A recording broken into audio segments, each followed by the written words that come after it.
ಸ್ನೇಹಿತರೆ, ಇನ್ನು ವೇತನ ಪರಿಷ್ಕರಣ ಇತ್ತೀಚೆಗೆ ಹಾಲಿ ಇರುವಂತಹ ಜನರಲ್ ಸೆಕ್ರೆಟರಿ ಹೇಳಿರುವಂಥ ಮಾತು ಯಾಕೆ ಹೇಳ್ತಾ ಇದ್ದೀನಿ ಅಂದರೆ, ಅವರು ಕೂಡ ಕಾರ್ಮಿಕರ ಸೇವೆ ಮಾಡಿದ್ದಾರೆ ಅಂತಲೇ ಇಟ್ಕೊಳ್ಳೋಣ. ಆದರೆ ಎಷ್ಟು ಹಗುರವಾಗಿ ಎಷ್ಟು ಕೆಳಮಟ್ಟದಲ್ಲಿ ಮಾತಾಡ್ತಾರೆ ಅಂತಂದರೆ, ಏನ್ರಿ ವೇಜ್ ವಿಷನ್ ಅಂದರೆ ಇವತ್ತು ಅದನ್ನೇ ಹೇಳ್ತಾವ್ರೆ. ವೇಜ್ ವಿಷನ್ ಅಂದರೆ ಏನಿಲ್ಲ ರೀ, ಗೈಡ್ಲೈನ್ ಬರುತ್ತೆ ಅಧಿಕಾರಿಗಳಿಗೆ, ಆ ಗೈಡ್ಲೈನ್ ಆಧಾರದ ಮೇಲೆ ಅವ್ರಿಗೆ ಜಾರಿ ಮಾಡ್ತಾರೆ. ನಾವು ಹೆಚ್ಚು ಕಡಿಮೆ ಮೋರ್ ಆರ್ ಲೆಸ್ ನಾವು ಕೂಡ ತೊಗೊಂಡ್ಬಿಡ್ತೀವಿ. ಅದ್ರ ಇಟ್ಸ್ ಜಸ್ಟ್ ಮ್ಯಾಥಮ್ಯಾಟಿಕ್ಸ್ ಅಂತೆ. Mathematics, it is just mathematics ಅಂತ ಕಾರ್ಮಿಕರ ಮಧ್ಯದಲ್ಲಿ ಅದು ಏನು ಹೆಸಿಟೇಷನ್ ಇಲ್ಲದೆ ಹೇಳ್ತಾವ್ರೆ ನನಗೆ ಅರ್ಥ ಆಗ್ತಿಲ್ಲ. ಯಾಕೆ ಹೇಳ್ತಾ ಇದ್ದೀನಿ ಅಂದರೆ, ಯಾಕೆ ಇವ್ರಿಗೆ ಹೆಸಿಟೇಷನ್ನೇ ಇಲ್ಲ, ಬಾಯಿ ಬಂದಂಗೆ ನಿರರ್ಗಳವಾಗಿ ಸುಳ್ಳು ಹೇಳ್ಕೊಂಡು ಹೋಗ್ತಿದ್ದಾರೆ. ಯಾಕೆ ಇದನ್ನು ಹೇಳ್ತಿದ್ದೀನಿ ಅಂತಂದರೆ, ಈಗಾಗಲೇ ನಮ್ಮ ಯಾರು ಸಿ ಟಿ ನರಸಿಂಹಮೂರ್ತಿ ಅವರು ನಿಮ್ಮ ಮುಂದೆ ಒಂದು ವಿಚಾರ ಹೇಳಿದ್ರು. ನಾವು 3 ವರ್ಷದ ವೇತನ ನಾವು ಯಾರಿಗೆ ಕಾಂಟ್ರಾಕ್ಟ್ ವರ್ಕರ್ಸ್ಗೆ, ಗುತ್ತಿಗೆ ಕಾರ್ಮಿಕರಿಗೆ 2 ಸಾರಿ ಮಾಡಿಕೊಟ್ವಿ 3 ವರ್ಷದ ವೇತನ ಪೀರಿಯಾಡಿಸಿಟಿನ. ಎರಡರಲ್ಲೂ ಕೂಡ ಒಂದಲ್ಲಿ 71, ಇನ್ನೊಂದು 72, ಏನೋ 143 ರೂಪಾಯಿ ನಾವು ಅವ್ರಿಗೆ ಕೊಡಿಸಿದ್ದೀವಿ. ಅದು ಅಲ್ಲದೆ ಅವರಿಗೆ ಯಾರು ಒಬ್ಬ ಕಾರ್ಮಿಕರು ನಮ್ಮ ಡಿವಿಷನಲ್ಲೇ ತೀರೋದಂಥ ಸಂದರ್ಭದಲ್ಲಿ ಅವರು ಹೆಣನೇ ತೊಗೊಂಡು ಹೋಗೋದಿಲ್ಲ ಅಂತ ಹೇಳಿ ಗಲಾಟೆ ಮಾಡ್ತಾ ಇದ್ರು. ಇಲ್ಲಿ ನಮ್ಮ ಮೆಡಿಕಲ್ನಲ್ಲಿ ಅವರು ಯಾರಿಗೆ HR ಗೆ ನಿಭಾಯಿಸೋಕ್ಕಾಗಲಿಲ್ಲ. ಆಗ ನನ್ನನ್ನು ರಿಕ್ವೆಸ್ಟ್ ಮಾಡಿಕೊಂಡ್ರು, ದಯವಿಟ್ಟು ನೀವು ಅಡ್ರೆಸ್ ಮಾಡಿ, ಇಲ್ಲ ಅಂದರೆ ಅವ್ರು ಇಲ್ಲಿಂದ ಹೋಗಲ್ಲ, ಗೇಟ್ ಹಾಕ್ಬಿಟ್ಟಿದ್ದಾರೆ.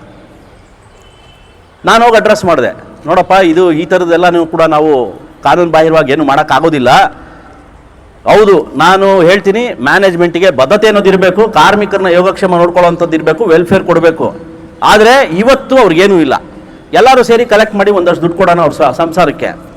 ಆದರೆ ಇವತ್ತು ನಾನು ಮಾತು ಕೊಡ್ತಾ ಇದ್ದೀನಿ, ನಿಮ್ಮ ಪರವಾಗಿ ನಾವು ಪಡ್ಕೊಂಡಿಲ್ಲ ಇನ್ನೂ ಕೂಡ, ಆದರೆ ನಿಮಗೆ ಡೆತ್ ರಿಲೀಫ್ ಫಂಡ್ ಕೊಡಿಸ್ತೀನಿ ಅಂತ ಹೇಳಿದ್ದೆ ಅವತ್ತು. ಅದನ್ನು ಜಾರಿ ಮಾಡಿಸಿದ್ದೀನಿ. 4 ಲಕ್ಷ ರೂಪಾಯಿ ಅವ್ರಿಗೂ ಕೂಡ ಡಿಮ್ಯಾಂಡ್ ಇಟ್ಟು ಫೈನಲಾಗಿ 2 ಲಕ್ಷ ಅಂತ ಆಯಿತು. ಈಗ ಅದು 1 ಲಕ್ಷ ಜಾಸ್ತಿ ಮಾಡಿದ್ದಾರೆ, 3 ಲಕ್ಷ ಆಗಿದೆ ಇವತ್ತು. ಇಂಥ ಇದಲ್ಲದೆ ನಾವು GPI ನಾವು ಏನು ಜಾರಿ ಮಾಡ್ಕೊಂಡಿದ್ದೀವಿ, GPIನ ನಾವು ಪ್ರೀಮಿಯಂನ ಕಟ್ಟಿ ನಾವು ಪಡ್ಕೊಳ್ತಾ ಇದ್ದೀವಿ. BL ನಲ್ಲಿ ಇತ್ತು, ಅದನ್ನು ನಾವು ಕೂಡ ಅದು ಸ್ಕೀಮ್ನ ತರಿಸಿ ನಾವು ಕೂಡ ಜಾರಿ ಮಾಡಿಸ್ಕೊಂಡ್ವಿ. ಭಾಳಷ್ಟು ಜನಕ್ಕೆ ಕಷ್ಟದ ಟೈಮಲ್ಲಿ ಅದು ಉಪಯೋಗ ಆಗುತ್ತೆ. ಅದೇನು ಬೆನಿಫಿಟ್ ಅಂತ ನಾನು ಕರೆಯಲ್ಲ. ಬಟ್ ಯಾರು ಕಾರ್ಮಿಕರು ಬವಣೆಯಲ್ಲಿರ್ತಾರೆ, ಮೊದಲೇ ನೋವಲ್ಲಿರ್ತಾರೆ, ಅವ್ರಿಗೆ ಆರ್ಥಿಕವಾಗಿ ಕೂಡ ಪೆಟ್ಟು ಬೀಳಬಾರ್ದು ಅನ್ನೋದಕ್ಕೋಸ್ಕರ GPI ನಾವು ತಂದಿದ್ದು.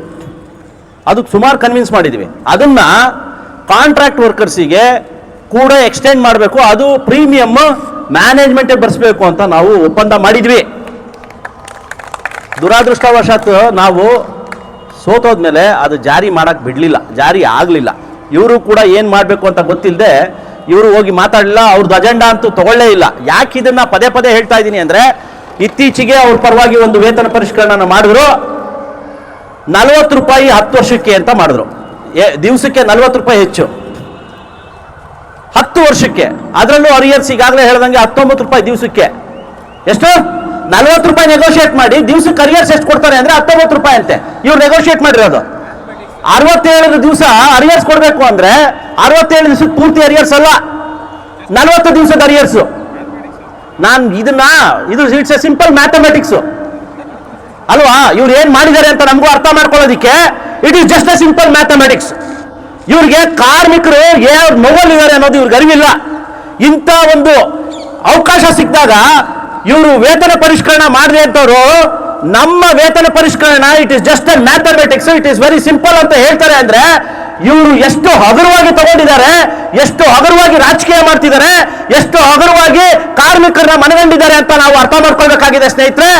ವೇತನ ಪರಿಷ್ಕರಣ ಅಂದರೆ ಅಷ್ಟು ಸಾಧಾರಣ ಅಲ್ಲ. ನಾನು ಹೇಳ್ತಾ ಇದ್ದೀನಿ ಕೇಳಿ, 2007ರ ವೇತನ ಪರಿಷ್ಕರಣ ಆದಂಥ ಸಂದರ್ಭದಲ್ಲಿ ನಾವು ಏನು 10 ವರ್ಷಕ್ಕೆ ಹೋದಾಗ ನಾವೆಲ್ಲರೂ ಕೂಡ ತುಂಬ ತೊಂದರೆ ಇರುವಂಥ ಸಂದರ್ಭದಲ್ಲಿ 5 ವರ್ಷ ಬೇಕೇ ಬೇಕು ಅಂತ CPST ಆದಿಯಾಗಿ JF-ನಲ್ಲೂ ಕೂಡ ತೀರ್ಮಾನ ಆದಂಥ ಸಂದರ್ಭದಲ್ಲಿ ನಮ್ಮ ಮೇಲೆ ಒತ್ತಡ 10 ವರ್ಷಕ್ಕೆ ಹೋಗಬೇಕು ಅನ್ನೋದಿತ್ತು, ಯಾರು ಮ್ಯಾನೇಜ್ಮೆಂಟ್ ಕಡೆಯಿಂದ. ಅದೆಲ್ಲ ನಮ್ಮ ಜೊತೆಯಲ್ಲಿದ್ದಂಥ ಆಫೀಸ್ ಬೇರಸ್ಗೆ ಅದು ಫೀಲು ಕೂಡ ಆಗಿಲ್ಲ, ಬರೀ ಗಲಾಟೆ ಮಾಡೋದು ಅಷ್ಟೇ ಅವ್ರಿಗೆ ಗೊತ್ತಿದ್ದು. ಅಂತ ಒಂದು ಸಂದರ್ಭದಲ್ಲೂ ಕೂಡ ನಾವು ಛಲ ಬಿಡದೆ 5 ವರ್ಷ ಮಾಡಿದ್ದು ಅಷ್ಟು ಸುಲಭ ಅಲ್ಲ. ಅದ್ರ ಜೊತೆಯಲ್ಲಿ 3% ಏನು ಬಿಟ್ಕೊಟ್ಟಿದ್ವಲ್ಲ ನಾವು 97ರ ವೇತನ ಪರಿಷ್ಕರಣೆ ಪರ್ಸೆಂಟೇಜ್ ರೇಟ್ ಆಫ್ ಇನ್ಕ್ರಿಮೆಂಟ್ನ ಅದನ್ನು ಮರಳಿ ಪಡೆದಿದ್ದೇವೆ. ಅದ್ರ ಜೊತೆಯಲ್ಲಿ ಅಧಿಕಾರಿಗಳಿಗೆ ಅಡಿಷನಲ್ ಇನ್ಕ್ರಿಮೆಂಟ್ಸ್ ಏನು ವಿಡ್ರಾ ಮಾಡಿದ್ರು ಅದನ್ನ ನಾವು ಸಂರಕ್ಷಣೆ ಮಾಡ್ಕೊಂಡಿದ್ದೇವೆ, ಸ್ಪೆಷಲ್ ಪೇ ಅಂತ ಹೇಳಿ. ಅದಕ್ಕೆ ಕಾನ್ಸಿಕ್ವೆನ್ಷಿಯಲ್ ಬೆನಿಫಿಟ್ಸ್ ತಗೊಂಡಿದ್ದೀವಿ. ಸಿಂಪಲ್ ಇವೆಲ್ಲನೂ. ಅಧಿಕಾರಿಗಳಿಗೆ ಗೈಡ್ಲೈನ್ ಬರುತ್ತೆ ಯಾವ್ದಾದಂತ, ಅಂದ್ರೆ ಅಧಿಕಾರಿಗಳಿಗೆ ಅಂತಂದ್ರೆ ಜನರಲ್ ಆಗಿ ಏನಂತ ಕೊಟ್ಟಿದ್ರು ಗೈಡ್ಲೈನ್ಸ್, ಯಾರ್ಯಾರಿಗೆ ಯಾವ್ಯಾವ ಕಂಪ್ನಿನಲ್ಲಿ ಈ ತರ ಅಡಿಷನಲ್ ಇನ್ಕ್ರಿಮೆಂಟ್ಸ್ ಕೊಟ್ಟಿದ್ರು ಅದನ್ನ ವಿಡ್ರಾ ಮಾಡಬೇಕು, it should not be affected to fixation, wage fixation ಅಂತ ಕ್ಲಿಯರ್ ಆಗಿ ಕೊಟ್ಟಿದ್ರು. ನಾವು ಉಳಿಸ್ಕೊಂಡ್ವಿ, ನಮ್ಮನ್ನ ನೋಡಿ BL ಅವ್ರು ಕಾಪಿ ಮಾಡ್ಕೊಂಡ್ರು, ಅವರು ಕೂಡ ಸ್ಪೆಷಲ್ ಪೇ ಆಗಿ ಉಳಿಸ್ಕೊಂಡ್ರು. ಆದ್ರೆ ಏನ್ ನಾವೆಲ್ಲ JFL ತೀರ್ಮಾನ ಮಾಡಿದ್ವಿ 10 ವರ್ಷ 5 ವರ್ಷಕ್ಕೆ ಹೋಗ್ಬೇಕು 10 ವರ್ಷದಿಂದ ಅಂತ ಹೇಳಿ, ಅವರು ಪಾಪ 17 ಮೀಟಿಂಗು ಕೂಡ 17 ಮೀಟಿಂಗ್ ಸತತವಾಗಿ 5 ವರ್ಷಕ್ಕೆ ನೆಗೋಷಿಯೇಟ್ ಮಾಡಿ ಫೈನಲ್ ಆಗಿ 18 ಮೀಟಿಂಗ್ ಇಂದ 10 ವರ್ಷಕ್ಕೆ ಕೊಟ್ಟೋದ್ರು. ಬಿಡಿ, ಅಲ್ಲಿಂದ ಯೂನಿಟಿ ಕೂಡ ಒಡೆದೋಯ್ತು, ಬೇರೆ ಯಾರೋ ಅದಕ್ಕೆ ಏನು ಹುಳಿ ಹಿಂಡಿದ್ರು, ಹಾಳಾಯ್ತು. ಬಟ್ ನಾವು ಛಲ ಬಿಡದೆ 5 ವರ್ಷಕ್ಕೆ ಮಾಡ್ಕೊಂಡ್ವಿ. ಆದ್ರೆ ಮಾಡಿದಂಥ ಸಂದರ್ಭದಲ್ಲಿ ಸ್ಪೆಷಲ್ ಪೇನ ಏನ್ ಮಾಡಬೇಕು ಹೇಗೆ ಮಾಡಬೇಕು ಅಂತ ಸಂದರ್ಭದಲ್ಲಿ ನಾವು ಮಾಡ್ಕೊಂಡಿದ್ದು ಸ್ಪೆಷಲ್ ಪೇನ 2012ರಲ್ಲಿ ಮರ್ಜ್ ಮಾಡಬೇಕು ಅಂತ. ಯಾವಾಗ? Before fixation. ಇದಕ್ಕೆ ಯಾವುದು ಸ್ಪೆಷಲ್ ಪೇನ ಪೂರ್ತಿಯಾಗಿ ಬೇಸಿಕ್ಗೆ ಮರ್ಜ್ ಮಾಡಿ, DA ಮರ್ಜ್ ಮಾಡಿ, ಆಮೇಲೆ ಫಿಕ್ಸೇಷನ್ ಫಿಟ್ಮೆಂಟ್ ಅಪ್ಲೈ ಮಾಡಬೇಕು ಅನ್ನೋದು. BL ಅಲ್ಲಿ ಏನಾಗಿದೆ ಗೊತ್ತಾ? ನಾವು ಯಾರನ್ನೂ ಕೂಡ ಕಡೆಗಣಿಸ್ತಿಲ್ಲ, ಆದರೆ BL ಆಗಿರೋವಂಥದ್ದನ್ನ ನಾನು ಹೇಳ್ತಾ ಇದ್ದೀನಿ. ಇದರಿಂದ ಒಂದು ಇಶ್ಯೂ ಇದೆ, ಅದಕ್ಕೋಸ್ಕರ BL ನಲ್ಲಿ 10 ವರ್ಷದ ವೇತನ ಪರಿಷ್ಕರಣ ಮಾಡಿ ಇದನ್ನ ಮರ್ಜ್ ಮಾಡಿದ್ದು 10 ವರ್ಷ ಆದ್ಮೇಲೆ ಮಾಡಬೇಕು ಅಂತ. ಯಾವಾಗ? ವೇತನ ಎಲ್ಲ ನಿಗದಿ ಆದ್ಮೇಲೆ, ಫಿಕ್ಸೇಷನ್ ಆದ್ಮೇಲೆ, ಆಮೇಲೆ ಮರ್ಜ್ ಮಾಡಬೇಕು ಅನ್ನೋದಾಯ್ತು. ಅಂದ್ರೆ ಏನು ಸ್ಪೆಷಲ್ ಪೇ ಅಂತ ಪಡ್ಕೊಂಡ್ವಿ, ಅದು 10 ವರ್ಷದ ಮೇಲೆ ಅವ್ರಿಗೆ ಫಿಕ್ಸೇಷನ್ಗೆ ಜೋಡಿಸಿದ್ರು, ಆದ್ರೆ ಫಿಕ್ಸೇಷನ್ ಇದನ್ನ ಸಿಕ್ಲಿಲ್ಲ, ಬೆನಿಫಿಟ್ ಅವ್ರಿಗೆ ಸಿಕ್ಕಿಲ್ಲ. ಈಗ ಹೇಳಿ, ನಾವು ಇದ್ರ ಜೊತೆನಲ್ಲಿ ನಾವು ಪೋಸ್ಟ್ ರಿಟೈರ್ಮೆಂಟ್ ಮೆಡಿಕಲ್ ಸ್ಕೀಮ್ ಮತ್ತೆ ಪೆನ್ಷನ್ ಏನ್ ಸೂಪರ್ ಆನ್ಯುಯೇಷನ್ ಬೆನಿಫಿಟ್ ಅಂತ ವಜ್ರಾದವರೇನೆ ಅಜೆಂಡಾ ಇಟ್ಟಿದ್ದು. ಅದರಲ್ಲಿ 12% PF ಮತ್ತೆ 5% ಗ್ರಾಚ್ಯುಟಿ ಇದೆ. ಇನ್ನು ಉಳಿದಂತೆ 12%, 13%, 3% ಪೋಸ್ಟ್ ರಿಟೈರ್ಮೆಂಟ್ ಮೆಡಿಕಲ್ ಸ್ಕೀಮು ಮತ್ತೆ 10 ವರ್ಷದ 10% ಪೆನ್ಷನ್ ಬರಬೇಕು ಅಂತ ಅಜೆಂಡಾ PSU ಕೋಆರ್ಡಿನೇಷನ್ ಕಮಿಟಿ ಅಂತ ಏನ್ ನಡೀತು ಡೆಲ್ಲಿನಲ್ಲಿ, ಅದರಲ್ಲಿ ನಾವು ಗೆಲ್ಲೋದಕ್ಕೆ ಮುಂಚೆನೆ ಹೋಗಿ ಅಜೆಂಡಾ ಇಟ್ಟಿದ್ವಿ. ಅಲ್ಲಿ FPಗಳು ಕೂಡ ಬಂದಿದ್ರು, ಸರ್ಕಾರ ಮೇಲೆ ಒತ್ತಡ ಹಾಕಿ ಇದನ್ನ ಗೈಡ್ಲೈನ್ ತರಬೇಕು ಅಂತ ಹೇಳಿ ರಿಕ್ವೆಸ್ಟ್ ಮಾಡಿದ್ದು ನಿಜ. ಮೇನಲ್ಲಿ ನಾವು 2009 ಮೇನಲ್ಲೇನೆ ಇದನ್ನ ನಾವು ಬುಲೆಟಿನ್ ಬಿಟ್ಟಿದ್ದೀವಿ.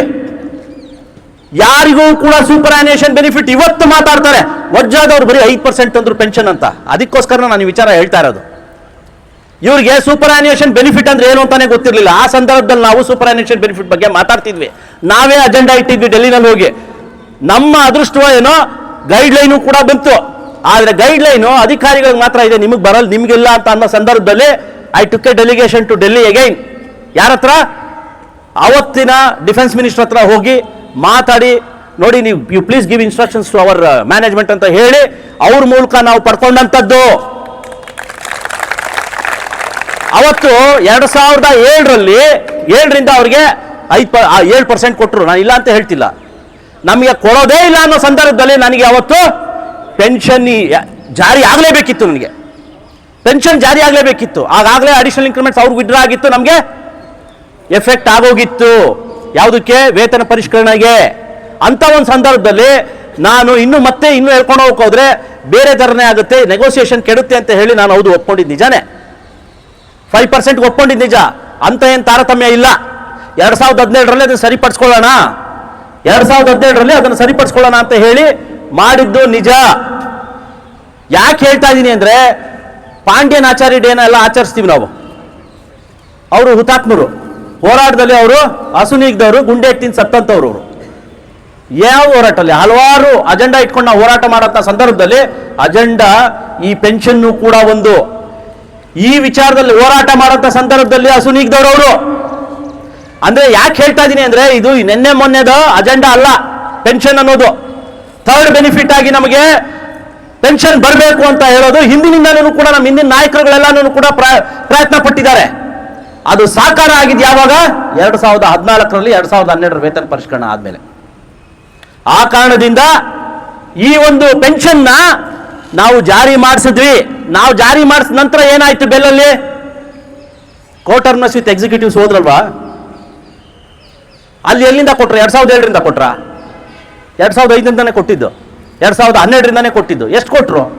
5% ಕೊಟ್ಟಿದ್ದು. ಇವತ್ತಿಗೆ ಅವ್ರಿಗೆ 7% ಇದೆ. 7% ಆಗಿದೆ ಎಷ್ಟು? ಯಾವಾಗ?